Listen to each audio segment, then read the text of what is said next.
Hi viewers, welcome to அயல்நாட்டு சமையல். என் பேர் ஸ்வாதி. இன்றைக்கி நம்ம பார்க்க போகிற டிஷ் என்னதுன்னா குவாக்கமோலி. இது மெக்சிகன் டிஷ்.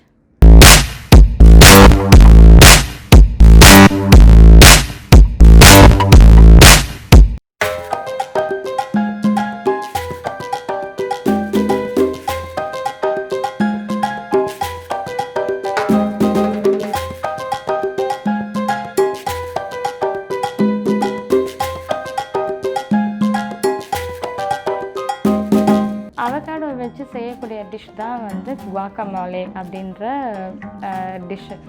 இந்த டிஷ் பார்த்திங்கன்னா ஒரிஜினல் ரெசிபி வந்து எப்படி இருக்கும்னா வெறும் அவகாடோ மட்டும் மேஷ் பண்ணி வச்சு பண்ணுவாங்க.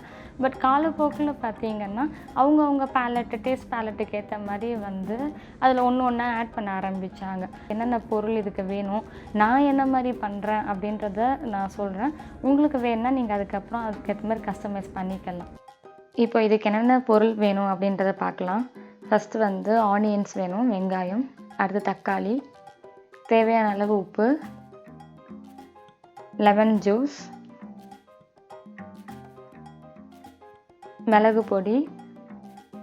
நான் கயன் பெப்பர் பவுடர் எடுத்திருக்கேன். நீங்கள் பப்ரிக்கானாலும் யூஸ் பண்ணலாம், இல்லை வேறு ஏதாவது மிளகா பொடினாலும் ஓகே தான். சீரகப்பொடி, அவகாடோ. இந்த குவாக்கமோலேன்ற ரெசிபிக்கு வந்து மெயின் இன்க்ரீடியன்ட்னு பார்த்தீங்கன்னா அவகாடோ. இந்த அவகாடோ அப்படின்ற ஃப்ரூட் மட்டும்தான் தேவை. அது வந்து கொஞ்சம் நல்லா பழுத்த அவகாடோவாக இருக்கணும். ரொம்ப அப்படியே வந்து ரொம்ப அமுங்கவும் கூடாது, ரொம்ப கல் மாதிரி இருக்கக்கூடாது. ஸோ ஓரளவுக்கு சாஃப்டாக இருக்கிற மாதிரி அதை நீங்கள் தொட்டு பார்த்தாலே உங்களுக்கு தெரியும். அந்த மாதிரி ஒரு அவகாடோ வந்து வச்சு தான் பண்ணணும். இல்லைன்னா வந்து ரொம்ப கல் மாதிரி இருந்ததுன்னா ரெசிபி உங்களுக்கு வந்து மேஷ் பண்ணுறதுக்கு வராது, ரெசிபி நல்லா டேஸ்டியாக இருக்காது. அதே ரொம்ப வந்து சாஃப்டாக இருந்தாலும் அதுவும் வந்து ஆல்மோஸ்ட் வந்து டீகே ஆகிறதுக்குரிய ஸ்டேஜை நோக்கி போயிட்டுருக்கு அப்படின்னாரு. ஸோ ஒரு ரைப்பன் ஸ்டேஜில் இருக்கிற அவகாடோ தான் இதுக்கு தேவை. இப்போ நான் அவகாடோ வந்து பவுலில் போட்டு மேஷ் பண்ண போகிறேன். நீங்கள் மற்ற இன்க்ரீடியன்ட்லாம் ஆட் பண்ணுறதுக்கு முன்னாடி ஃபஸ்ட்டு ஒரு 1/4 டீஸ்பூன் வந்து லெமன் ஜூஸ் ஆட் பண்ணிக்கணும். ஏன்னா இந்த அவகாடோ வந்து காற்று பட்டதுன்னா ஆக்சிடைஸ் ஆகிரும். ஆக்சிடைஸ் ஆகிடுச்சுன்னா ஒரு மேலே கருப்பு லேயர் மாதிரி ஃபார்ம் ஆயிரும். அது வந்து பார்க்குறதுக்கு நல்லா இருக்காது, சாப்பிடவும் தோணாது. ஸோ அதுக்காக லெமன் ஜூஸ் கண்டிப்பாக ஆட் பண்ணியே ஆகணும். இப்போ நான் மற்ற பொருள்லாம் நீங்கள் ஒன்று ஒன்றா அப்படியே ஆட் பண்ணலாம். இது வந்து குவான்டிட்டி உங்களோட டேஸ்ட்டுக்கு ஏற்ற மாதிரி ஏற்றலும் குறைச்சலுமா நீங்கள் ஆட் பண்ணிக்கலாம். அவகாடோ வந்து ஆஸ்டெக்ஸ் அப்படின்ற பீப்புள் தான் வந்து ஃபஸ்ட்டு கண்டுபிடிச்சாங்க. இதை மேஷ் பண்ணி நம்ம சாப்பிடலாம் அப்படின்னு சொல்லிட்டு. முந்தைய காலத்தில் வந்து இதை எப்படி மேஷ் பண்ணுவாங்கன்னா மார்ட்டர் அண்ட் பெசல் வச்சு இதை மேஷ் பண்ணி சாப்பிடுவாங்க. இப்போ நம்ம அவகாடோலாம் நல்லா மேஷ் பண்ணி அதில் வந்து மற்ற பொருள்லாம் போட்டு நான் மேஷ் பண்ணி ரெடி பண்ணி வச்சுருக்கோம். இப்போ நான் ஃபைனல் ஸ்டேஜில் இருக்கோம், கார்னிஷிங் ஸ்டேஜ். நான் ட்ரைடு பார்சலே எடுத்திருக்கேன். பார்சலேன்றது ஒரு டைப் ஆஃப் ஹர்பு. இது நீங்கள் ஃப்ரெஷ் பார்சலேவும் எடுத்துக்கலாம், இல்லை ட்ரையாக இருந்தாலும் அதுவும் ஓகே தான். இது வந்து நான் சாப்டு கொரியாண்டர் லீவ்ஸ், கொத்தமல்லி தலையை கட் பண்ணி வச்சுருக்கேன். இது வந்து பெசில் லீவ்ஸ், இதுவும் ட்ரையாக தான் நான் எடுத்திருக்கேன். ஃப்ரெஷ்ஷாக இருந்தாலும் ஓகே. ஒருவேளை உங்கள்கிட்ட பார்சலேவும் இல்லை பெசிலும் இல்லைனாலும் அதுவும் பரவாயில்ல. என்ன இருக்கோ கொத்தமல்லி இல்லை புதினா, அது என்ன இருக்கோ அது நீங்கள் வந்து போட்டு மிக்ஸ் பண்ணி வைக்கலாம். இப்போ நான் எல்லாமே இந்த 3மே கொஞ்சம் கொஞ்சம் போட்டு நான் மிக்ஸ் பண்ண போகிறேன்.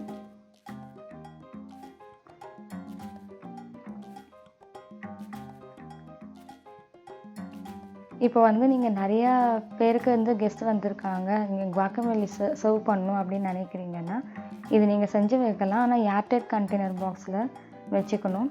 இது ஒரு நாள் வரைக்கும் நல்லா தாங்கும். இல்லைனா அடுத்த நாள் வந்து பார்த்திங்கன்னா எப்படி இருந்தாலும் அது ஆக்சிடைஸ் ஆகி கலர் மாறிடும்.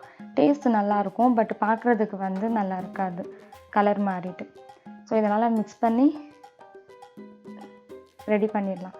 அவ்வளோதான், நம்ம குவாக்கமோலிஸ் ரெடி. டிஷ் பார்த்திங்கன்னா வந்து இதை நீங்கள் வந்து பிரேக்ஃபாஸ்ட்டுக்கு யூஸ் பண்ணிக்கலாம். ப்ரெட்டு டோஸ்ட் பண்ணி அது மேலே ஸ்ப்ரெட்டு மாதிரியும் யூஸ் பண்ணலாம். இல்லை அப்படின்னா போர் அடிக்குது, ஒரு மூவி டைம் வேணும், அதுக்கு வந்து ஏதாவது சாப்பிட்ணுன்னு நினைக்கிறீங்களா, வீட்டில் வந்து நேச்சோஸ் இல்லை டாட்டி அந்த மாதிரி சிப்ஸ் இருந்ததுன்னா அதுக்கு வந்து இந்த குவாக்கமோலி பண்ணிங்கன்னா அது சிப்ஸுக்கு வந்து தொட்டுக்க வந்து டிப் மாதிரி வச்சு அப்படியும் சாப்பிடலாம். இல்லை அப்படின்னா நீங்கள் சாலட் வந்து செய்யும்போது சாலடில் வந்து ஒரு ஸ்கூப் போட்டு அந்த மாதிரி சாப்பிட்லாம்.